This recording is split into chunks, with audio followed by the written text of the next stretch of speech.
Mesdames, Messieurs, bonsoir. Il est 20h sur la TFM et c'est l'heure du journal. Au sommaire de cette édition, Tabaski jour J-4, large fenêtre sur cette fête religieuse très prisée des Sénégalais. Nous ferons le point sur la vente des moutons. Au Daral de Kébémer, par exemple, les ruminants ne manquent pas, mais ce sont plutôt les clients qui se font rares. Notez également la colère des clients des transports interurbains face à la hausse des tarifs du transport. Vous aurez dans ce journal la réaction de voyageurs désabusés. Une hausse qui est également notée sur les prix de certaines denrées. Cheikh Anta Diop nous fera le marché dans la région de Thiès. Nous parlerons également d'éducation avec les examens de fin d'année à Diourbel. La région va présenter 21 339 candidats au CFE, 11 606 pour le BFM et 10 463 pour le bac. Nous irons à Diourbel pour plus de détails avec notre correspondant sur place, Babacar Diouf, dans la capitale du Baoldon. Et puis en sport, football, les Lions du Sénégal sont à Dublin sans Sadio Mané. Le Sénégal affronte l'Irlande en match amical le 6 juin, vendredi prochain donc. Et puis 4 jours plus tard, ce sera au tour de l'Angleterre, toujours en amical à Nottingham. Dans un instant, le développement.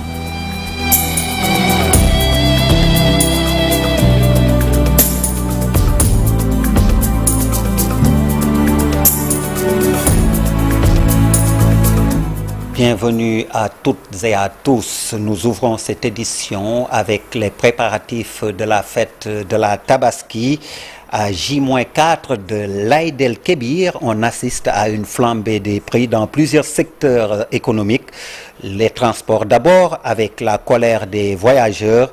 Les transporteurs ont augmenté les tarifs pour les déplacements interurbains.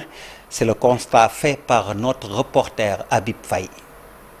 Il a déjà fait 2 tours d'horloge dans cette gare. Ibrahima Diouf est étudiant et compte passer la Tabaski dans son village natal. Mais il se heurte à une hausse des tickets du transport. Les chauffeurs ont augmenté le prix du transport, oui. C'est à 7 000 francs. Avant, nous faisons 3 000 francs pour aller à Fatick. Mais maintenant, c'est à 7 000 francs. Ça fait mal, oui, ça fait mal. Ça fait très mal, en tant qu'étudiant. Une augmentation du prix du transport que les chauffeurs jugent logique. Nous avons augmenté le prix du transport. On a juste ajouté 2 000 francs pour ceux qui vont à Linguère. Auparavant, c'était 7 000 et maintenant 9 000. Pour cette année, les clients n'ont rien à dire. Ils payaient 10 000 francs l'année dernière pour Linguère. Ce n'est pas de notre volonté d'augmenter le ticket du transport. Imagine on retourne, on risque de rouler Ziguinchor-Dakar sans clients. Cela entraîne une perte aux clients de nous comprendre. C'est dur partout et même chez nous, les chauffeurs ont rempli du carburant à un prix excessif. Les routes sont aussi étroites. Parfois, les clients sont nerveux. Entre autres, sincèrement, on ne peut pas vous dresser le tableau de nos inquiétudes. Le syndicat des routiers du Sénégal appelle à une vigilance des autorités. Ceux qui augmentent le prix doivent être punis. J'invite personnellement les chauffeurs à rouler doucement sur la route pour permettre aux voyageurs d'arriver en paix chez eux et de passer une bonne fête de Tabaski. Si on augmente de 1 000 francs, cela n'entraîne pas la colère du client ni du ministre. Mais augmenter le ticket à des prix exorbitants, c'est ce que je déplore. Maintenant, les chauffeurs doivent éviter de donner de l'argent sur la route pour circuler. C'est inadmissible.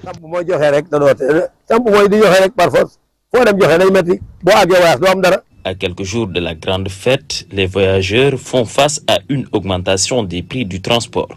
Malgré la visite du ministre en charge à la gare des Beaux-Maraîchers, les passagers vont devoir doubler les prix habituels du transport pour allier leur village d'origine.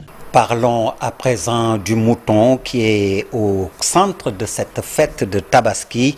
À Saint-Louis, c'est l'inquiétude chez les vendeurs de moutons, surtout ceux qui viennent de la Mauritanie. Ils ont amené peu de moutons comparé aux années précédentes, mais les vendeurs attendent désespérément les clients depuis une semaine. Ousseynou Diop et Habib Seck ont fait le tour aux forêts de Rao, situées à plus de 20 km de la ville de Saint-Louis. Reportage. Les vendeurs de moutons se sont installés depuis plus d'une semaine sur le site du Forail de Rao. Ils attendent désespérément les clients venant de Saint-Louis. Pour Abou Sow, les clients se font rares à quelques jours de la célébration de la fête de Tabaski. Ça marche petit à petit, mais nous avons constaté qu'il n'y a pas d'argent dans le pays cette année. Les clients viennent, mais ils rentrent après. Ils viennent surtout de Saint-Louis et des autres régions. Pour Arona et Omar Sow, les rares clients présents sur les lieux proposent des prix très bas, ce qui risque de compromettre leurs activités. Pour dire vrai, ça ne marche pas. En ce moment, on nourrit le bétail et on attend les clients. Certains proposent des prix très bas. Les Sénégalais disent qu'ils n'ont pas d'argent. Nous avons constaté que le pays va mal. Les Sénégalais veulent acheter des moutons, mais ils n'ont pas d'argent présentement. Ahmed Konta vient de la Mauritanie. Il est sur le site depuis plus de 7 jours avec une bonne partie des vendeurs mauritaniens. Mais pour cette année, il ne se frotte pas encore les mains. Ça ne va pas du tout, ça ne va pas du tout. Je suis là depuis 7 jours. Je ne sais pas pourquoi les clients ne sont pas encore venus sur le site. Peut-être c'est une question d'argent. Avec la situation de votre pays, je ne sais pas. Je ne vois que 2 ou 3 clients par jour.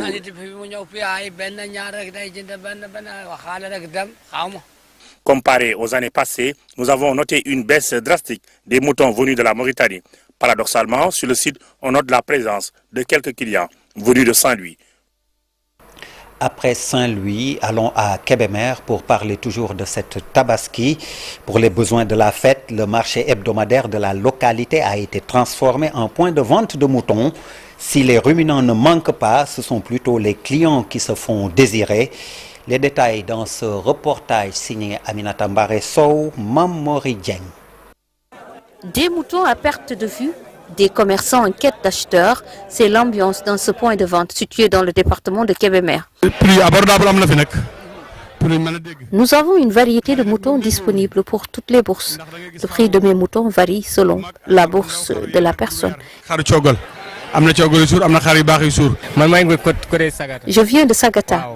Comme vous l'avez constaté, je suis là, venu exposer mon troupeau. Il est là, le mouton est disponible et en abondance.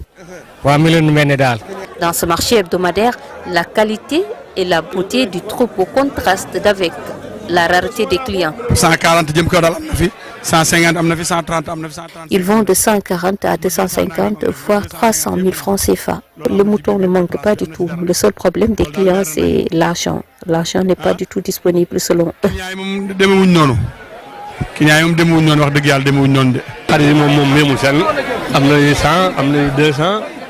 Comparé à l'année passée, le marché est encore tendu. Il est morose. Moi, à cette période de l'année passée, j'avais déjà écoulé tous mes moutons. Des clients qui se font désirer, des éleveurs qui attendent désespérément des explications. La conjoncture économique assez tendue. Les moutons sont là en abondance et je juge les prix assez abordables. Mais pour la plupart des clients qui viennent, ils se plaignent de manque d'argent. Là, les moutons sont là, ils sont disponibles. Le principal problème, c'est l'argent. Ils gardent tout de même espoir. Ils espèrent un afflux de clients d'ici la Tabaski. Le Sénégal a besoin de 2 millions de têtes de moutons pour la Tabaski. Une déclaration du ministre de l'Élevage, Mabouba Diagne, qui annonce que seules 300 000 de ces têtes viennent des pays voisins, dont principalement la Mauritanie. Je vous propose d'écouter le ministre de l'Élevage et de l'Agriculture. Quand les gens disent qu'on a besoin de 830 000 têtes de moutons, c'est un tout petit peu biaisé. Au total, le Sénégal a besoin de 2 millions de moutons. Les 830 000 têtes de moutons dont les gens parlent, c'est seulement les 830 000 têtes qui passent dans les marchés de bétail. Mais le réel chiffre, c'est 2 millions de têtes. Et sur ces 2 millions de têtes, c'est seulement 300 000 têtes que nous importons des pays voisins, dont aujourd'hui la Mauritanie fournit à environ 80%. Le reste nous vient du Mali, du Burkina, du Niger et des autres pays. Mais n'oublions pas aussi que nous en exportons. Nous en exportons vers la Guinée-Bissau, nous en exportons vers la Guinée-Conakry, nous en exportons vers la Gambie. Donc, pour vous dire, l'excellent travail que les éleveurs sénégalais sont en train de faire, nous profitons de l'occasion pour prier pour que chaque Sénégalais ait son mouton de Tabaski à la hauteur de sa bourse. On a vu que l'intervalle et les offres sont assez variées, de 70 000 à 400 000, et Inch'Allah, le marché non seulement est bien ravitaillé, mais tout le monde aura un mouton à la portée de ses. Pour cette fête de l'Aïd el-Kébir, je vous propose d'aller faire le marché à Thiès, au marché central, où l'inquiétude des consommateurs est à son paroxysme à quelques jours de la Tabaski. Donc, avec le marché inondé d'oignons et de pommes de terre, mais les commerçants ont revu à la hausse tous les prix. Seyla Tir et Cheikh Anta Diop à Thiès pour la correspondance. À quelques jours de la fête de Tabaski, le marché central de Thiès est inondé d'oignons et de pommes de terre, mais les prix sont revus à la hausse. Ils ont attendu l'approche de la Tabaski pour augmenter les prix. C'est inadmissible. Regardez ce boutiquier, Sidi. Je lui ai proposé 400 francs le kilo de pommes de terre, mais il a refusé. Il vend le kilo à 600 francs. Vous imaginez? Le sac de pommes de terre qui coûtait 5 000 francs est maintenant vendu à 10 000 francs. Le sac d'oignons est fixé à 8 000 francs. Cette augmentation s'explique par le fait que les producteurs se trouvent dans une situation difficile. Des tonnes d'oignons et de pommes de terre ont pourri dans les champs du fait de la concurrence déloyale de la mévente. C'est pourquoi nous avons augmenté les prix. El Hadji Siré Balé Diallo, vice-président de l'antenne régionale SOS Consommateurs, dénonce cette pratique qu'il juge inacceptable. Nous trouvons des informations avérées et que le marché est très bien approvisionné, que ce soit en pommes de terre, en oignons, huile en vrac, sucre et autres. Il reste que la spéculation est toujours là. L'exemple de l'oignon et de la pomme de terre, c'était accessible. Mais au fur et à mesure que nous approchons de la fête de la Tabaski, nous constatons des hausses injustifiées sur l'oignon et la pomme de terre. Cette situation a eu de graves répercussions sur le panier de la ménagère, surtout en cette période où les nombreuses familles ne tiennent pas le bon bout. Après le chapitre Tabaski, parlons à présent de la fin de l'année académique à Diourbel.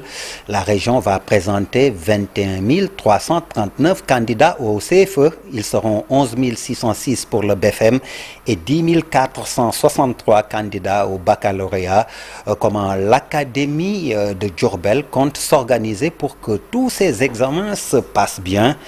La réponse dans ce sujet signée Babacar Diouf et Nongo Ndiaye dans la capitale du Baol.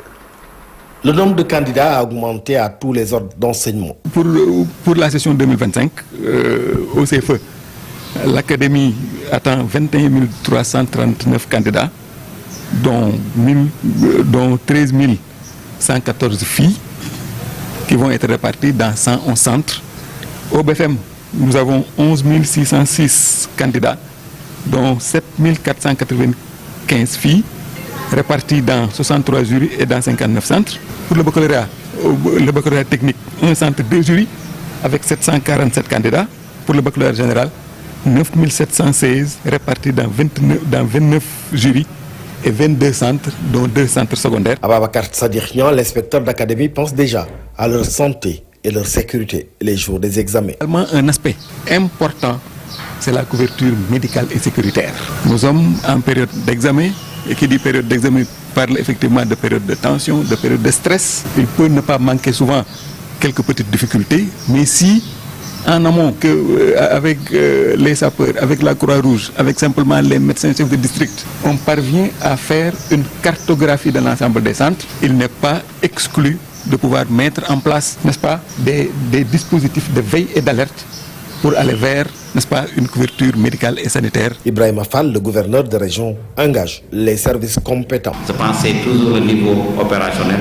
Donc nous serons chargés de la coordination et du suivi des mesures qui seront édictées par les différents préfets de département pour donc, ne serait-ce que le BFM et le BAC, mettre en place un dispositif quand même sanitaire et pour gérer, je pense, les éventuels cas de crise, mais également d'autres cas qui pourraient quand même survenir. Il a aussi engagé les préfets et inspecteurs de l'éducation et de la formation à organiser des rencontres avec les différents acteurs pour une meilleure organisation des différents examens scolaires dans toute l'étendue de la région. Alors que le dialogue politique prend fin demain mercredi, des dignitaires lébous sont très remontés contre les organisateurs. Ils trouvent inadmissible un dialogue sans la communauté lébou. Des Jaraf et Ndeye Djireo ont fait face à la presse, l'occasion d'égrener un chapelet de doléances en faveur de leur terroir et communauté. Le compte-rendu est signé Pape Faranying, Chersar à la caméra. La communauté lébou exprime un profond mécontentement face à l'attitude des nouvelles autorités. Les dignitaires traditionnels dénoncent leur mise à l'écart du dialogue national. La communauté lébou est très en colère contre le gouvernement du Sénégal. Vous savez, on ne magnifie pas la démarche donc, des nouvelles autorités lors du dialogue national. Les nouvelles autorités veulent écarter et isoler la communauté lébou. C'est vraiment déplorable et je pense que ce n'est pas du tout normal. Ils interpellent directement le président de la République et son premier ministre sur la spoliation foncière autour de l'aéroport Léopold Sédar Senghor. Selon eux, des affairistes se sont accaparés illégalement de ces terres au détriment des populations autochtones. Parfois, nos terres sont souvent spoliées. Des fois, donc, on dit que c'est un domaine de l'État. C'est très grave et c'est vraiment une situation regrettable. Savez-vous qu'il n'y a plus de terrain à Ngor ou à Kamyov? C'est pire encore à Ngor. Même des voitures ne peuvent plus entrer dans certains quartiers de cette localité pendant que les gens spolient nos terres. Et ça depuis 1972. Autre sujet de préoccupation, l'insécurité grandissante dans plusieurs localités à forte présence. Les dignitaires alertent sur l'ampleur du phénomène. Si on laisse les gens à la rade, tôt ou tard, ils vont se révolter. C'est pour cela la recrudescence de la vente de la drogue. Et après, tout le monde indexe les jeunes. Mais ça, c'est du fait de l'État. Le problème de la drogue, c'est à cause de l'État, parce que les habitations sont très étroites et n'ont plus d'activité. Même la mer n'a plus de poissons. C'est pour cela que les jeunes s'adonnent à la vente de la drogue. Dans l'attente de réponses concrètes, les chefs traditionnels lébous se disent très remontés. Ils appellent le gouvernement à réagir sans délai afin d'éviter que la situation ne dégénère davantage. Pape Faranying, un personnel de santé bien formé pour une meilleure gestion des enfants en situation de handicap.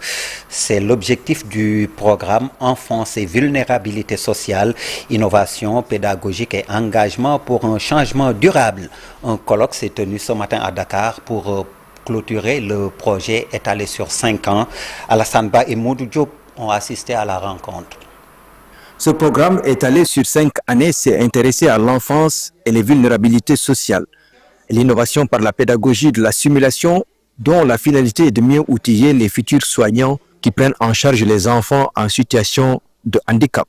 Donc le projet, il a 2 axes, à la fois un axe de prévention pour essayer d'éviter le handicap qui survient en général au moment de la naissance, et également pour accompagner les enfants qui sont en situation de handicap et leurs familles qui sont souvent dans l'invisibilité et qui ont peu de possibilités d'accéder aux soins et à la dignité qu'ils méritent tous. C'est un programme de coopération de la commission mixte permanente de la délégation et de la Fédération Wallonie-Bruxelles qui unit des partenaires aussi variés que du côté sénégalais, le ministère de la Santé, de l'Action sociale, le ministère de l'Enseignement supérieur, l'ISS de Mbourg, et du côté belge, eh bien évidemment, la Haute École libre de Bruxelles, Prigogine. Et c'est un programme qui tend à mettre en évidence, nous l'avons vu ce matin lors du colloque, des bonnes pratiques en la matière, notamment l'importance de la simulation.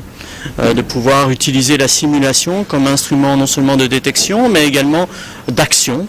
Cependant, il y a encore des difficultés qui ralentissent l'atteinte rapide des objectifs recherchés, surtout les équipements pour la simulation. Alors il y a effectivement un manque d'équipement pour faire de la simulation de très haute fidélité, mais la simulation, il y a déjà moyen de le faire avec des petites choses, et donc c'est ça qui est intéressant aussi. C'est beaucoup mieux effectivement quand on a beaucoup de matériel, mais il y a déjà moyen de développer énormément de petits scénarios avec des moyens limités.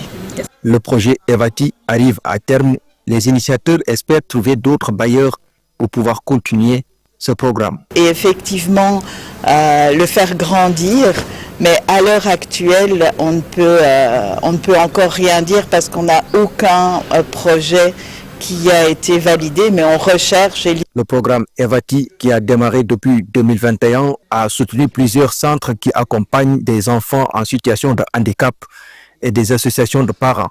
De futurs soignants et leurs formateurs ont aussi bénéficié de ce projet. Malgré les ressources dont dispose l'Afrique, l'industrialisation fait toujours défaut. C'est pourquoi une rencontre a été initiée ce mardi pour discuter de l'industrie dans les États africains. Un grand salon qui regroupe le Sénégal, la Guinée et le Gabon. Plus de détails avec Fatou Bintou Conté et Modou Diop. Le Sénégal, à l'instar de beaucoup de pays africains, n'a pas un tissu industriel assez développé. Actuellement, plus de 200 entreprises sont fermées dans ce pays. Nous avons une industrie pas trop développée et nous avons également une industrie très mal répartie sur l'étendue du territoire national. Donc aujourd'hui, la volonté des autorités, notamment du ministre de l'Industrie et du Commerce, c'est de développer notre tissu industriel, montrer que plus de 200 entreprises sont fermées au Sénégal. Et pour aspirer à un développement du continent, l'industrialisation fait partie des leviers auxquels les États doivent s'appuyer. L'Afrique, nous industrialiser. Le maître mot, c'est industrie, industrialisation. Il faut que l'on industrialise l'Afrique et je pense que le continent est prêt à relever ce défi. Le développement ne peut se faire sans une industrialisation de l'Afrique, mais il faut qu'il soit endogène. L'organisation de ce salon des industries africaines qui regroupe 3 pays, Sénégal, Gabon, Guinée, pour trouver les moyens de booster leur tissu industriel. L'Afrique est un continent béni par les ressources naturelles. Nous voyons auprès de nos autorités, auprès des entreprises locales présentes sur les territoires, que ce soit au Sénégal, en Guinée, au Gabon, puisque ce sont nos 3 pays à l'honneur aujourd'hui, de dire nous avons de l'or entre les mains, c'est juste les connexions et les liens qui manquent, donnons-nous la main, capitalisons sur ce potentiel industriel que nous avons sur nos territoires, que ce soit dans l'agriculture, que ce soit dans les mines, dans le pétrole. L'Afrique importe beaucoup de produits, pourtant le continent est riche de ses ressources. Dose de spiritualité dans ce journal avec la réhabilitation de la grande mosquée de la ville sainte de Touba. La mairie et le conseil municipal mettent la main à la poche. Une enveloppe d'1 milliard de francs CFA a été remise au khalife général des Mourides, Serigne Mountakha Mbacké. C'était en présence de Serigne Bass Abdou Khadre, porte-parole de la communauté mouride. La correspondance est signée Pape Balla Gaye et Talla Samb à Touba. La réhabilitation de la grande mosquée de Touba n'est pas tombée dans l'oreille d'un sourd. Pour sa contribution, le conseil municipal et le maire Abdoulaye Hadka n'ont pas lésiné sur les moyens. 1 milliard de francs CFA est remis au khalife général des Mourides, souligne Abdoulaye Hadka, maire de Touba. Sur fonds propres, avec nos économies, dans le budget de fonctionnement, nous avons pu avoir 1 milliard et quelques sans souci. Tout le monde sait que chaque année, avec le budget de fonctionnement et d'investissement, nous parvenons à faire des économies et qu'on reverse les crédits de fonctionnement pour les crédits d'investissement. Avec cette somme, 2 milliards, nous apportons notre contribution pour les travaux de la grande mosquée et cela n'a aucun impact sur notre fonctionnement. La question de l'eau, une compétence transférée, les efforts sont consentis pour soulager les populations, renseigne le maire. Chaque année, la mairie achète des pompes pour les forages, des tables, des armoires et travaille en collaboration avec les conducteurs de forage que nous prenons en charge. L'éclairage public parmi les réalisations phares, le maire Abdoulaye Hadka dévoile le projet pour mailler la ville dans ce sens. Tous les grands axes de la ville sont éclairés, de même que les places publiques. Cette année, nous avons l'ambition de densifier l'éclairage du péage jusqu'à Touba Ndiarème sur les 2 voies. Plusieurs réalisations présentées au Khalife général des Mourides, le conseil municipal a reçu les hommages de Serigne Mountakha Mbacké Bassirou qui les exhorte à poursuivre les efforts pour le bien-être des populations. Après la mosquée, allons à l'église avec le week-end dernier, la paroisse Sainte-Thérèse de Dakar qui a vibré au rythme de la foi et de la joie partagée. Comme dans toutes les paroisses de l'archidiocèse de Dakar, la communauté chrétienne a célébré le sacrement majeur de l'Eucharistie ou sacrement de la communion. L'événement a été aussi l'occasion d'attirer l'attention des parents sur leur rôle essentiel dans la vie de foi de leurs enfants. Le reportage est signé Daniel Diouf à Babacar Camara.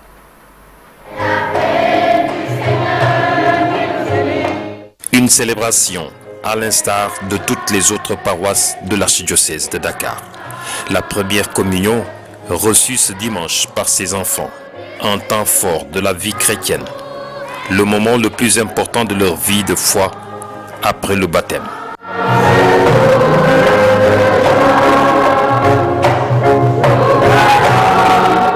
Des paroles fortes sur le sacrement, adressées aux enfants, appelés à vivre leur foi au quotidien dans l'amitié avec Jésus, dont ils reçoivent le corps et le sang pour la première fois.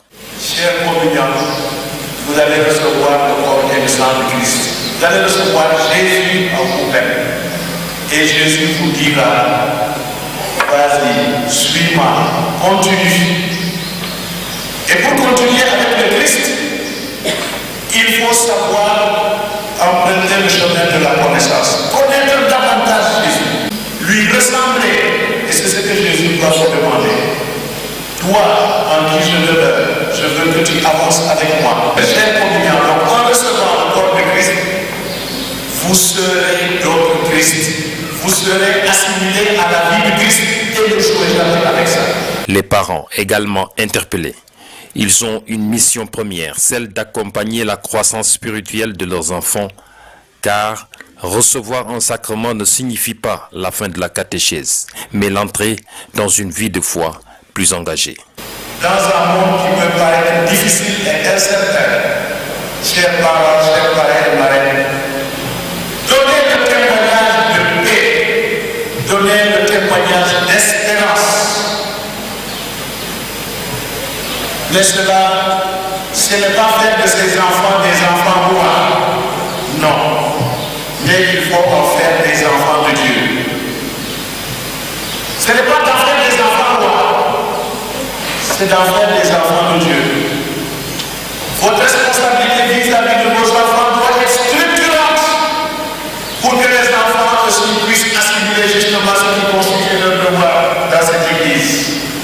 Encore les familles invitées à la sobriété, précisément à ne pas laisser les festivités prendre le pas sur l'essentiel, éviter les excès pour rester centré sur l'événement spirituel, la rencontre avec Jésus. Je vous transmets tout simplement les inquiétudes que j'ai entendues avec la préparation des premières communions. Beaucoup se lamentent des charges et des surcharges qui sont sur leurs épaules à cause des premières communions. Les vieux, on dit que ce sont les parents et les parents qui doivent préparer la table et payer la robe. C'est ce que j'ai appris, je ne sais pas jusqu'où c'est vrai. J'apprends aussi que dans notre Dakar, dans notre chef Dakar, il y en a qui vous descendent à des millions. Mais est-ce que c'est là l'essentiel?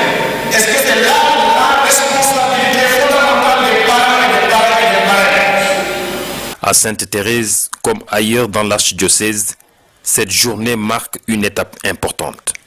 Mais la route de la foi, elle, ne fait que commencer.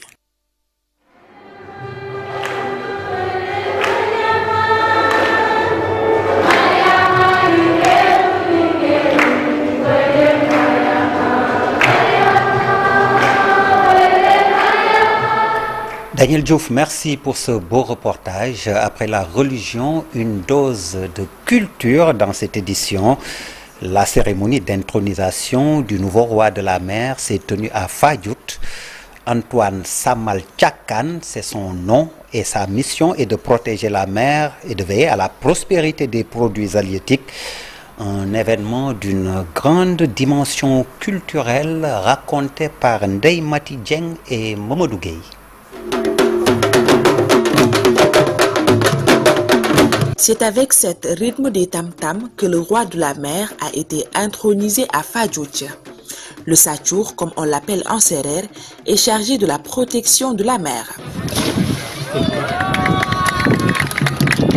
Sur le plan spirituel, d'abord c'est le Satchour c'est lui en fait quelque part qui est comme notre pasteur. Un rituel entièrement traditionnel que nous explique le président de la ligne maternelle Djahandoré Ndiaressar. Ils étaient assis face à l'est. Face à l'est parce que l'est c'est le soleil levant.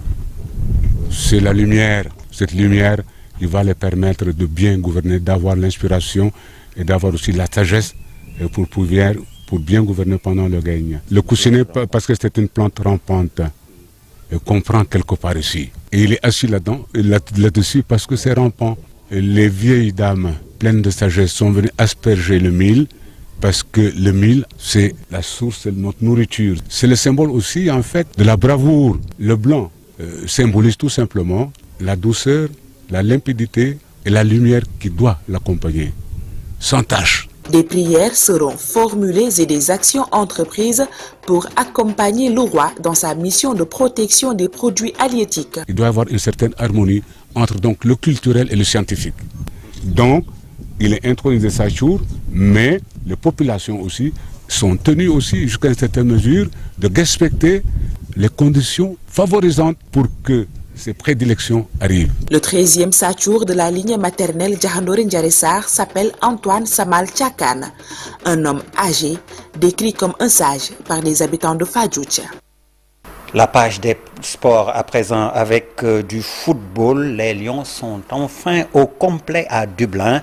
L'équipe nationale du Sénégal est désormais au grand complet. Donc en Irlande en vue du match amical contre les Boys in Green ce jeudi 6 juin à 18h45 GMT.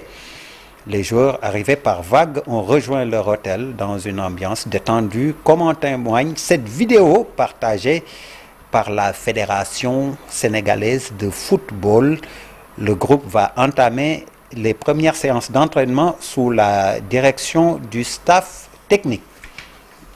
Le comité d'organisation des Jeux olympiques de la jeunesse Dakar 2026 a tenu sa 3e réunion de coordination avec le ministère des Sports et les fédérations sportives. Une occasion pour partager avec ces instances son travail avec les fédérations internationales. Entre autres, les fédérations sénégalaises sont-elles préoccupées par la préparation, demandant la multiplication des camps d'entraînement. Compte rendu de cette réunion avec vous, Chersad Boudjara, Amadouba à la caméra. Phase de planification, le comité d'organisation des Jeux olympiques de la jeunesse Dakar 2026 entre dans la phase opérationnelle, une étape basée sur la coopération avec les fédérations sportives. C'est important de préciser que le COJO, son rôle n'est pas d'organiser la partie technique et la préparation des athlètes. Ça, c'est du ressort des fédérations et aussi du ministère des Sports. Le COJO, son rôle, c'est de livrer les Jeux dans le meilleur des manières, et aussi au standard international et au standard des Jeux olympiques. L'exécutif nous a demandé d'organiser cette rencontre-là pour échanger, partager avec eux sur les grands axes de l'organisation des JOJ et puis aussi partager avec eux tout le travail que nous sommes en train de faire notamment la relation avec les fédérations internationales. Relever le défi de la participation, une charge que comptent bien mener les fédérations. Les fédérations en tant que telles ont commencé des préparations avec des camps d'entraînement et en plus en second lieu avec l'appui du ministère de notre tutelle, on y est dessus et par la suite on va continuer avec des immersions comme celle qui va se faire en Chine. La préparation rencontre en revanche quelques préoccupations. Déjà on a des soucis dans les installations sportives et aussi par rapport aux moyens, parce que les moyens manquent énormément, mais comme on dit, on va faire avec nos instances faîtières et aussi avec les moyens du bord que nous donnent toutes les parties prenantes. Et je pense que c'est du rôle des fédérations d'aller chercher ces moyens-là aussi. Nous avons un sport manager en la personne de Détier, je l'ai dit tout à l'heure, et qui se trouve être un enseignant, professeur d'éducation physique. Et là, il a un problème de libération. Donc il faudrait que les entités comme le ministère de l'Éducation nationale puissent valoir sa mutation et le confier au niveau du comité d'organisation des JOJ. En attendant, le comité d'organisation des Jeux olympiques de la jeunesse Dakar 2026 rassure sur l'état d'avancement des travaux au niveau des infrastructures. Les délais de livraison en mars 2026 seront respectés. Chersad Boudiara, merci. Merci à vous également de nous avoir reçus chez vous. C'était le journal. Merci. Bonsoir. Dans un instant, l'invité.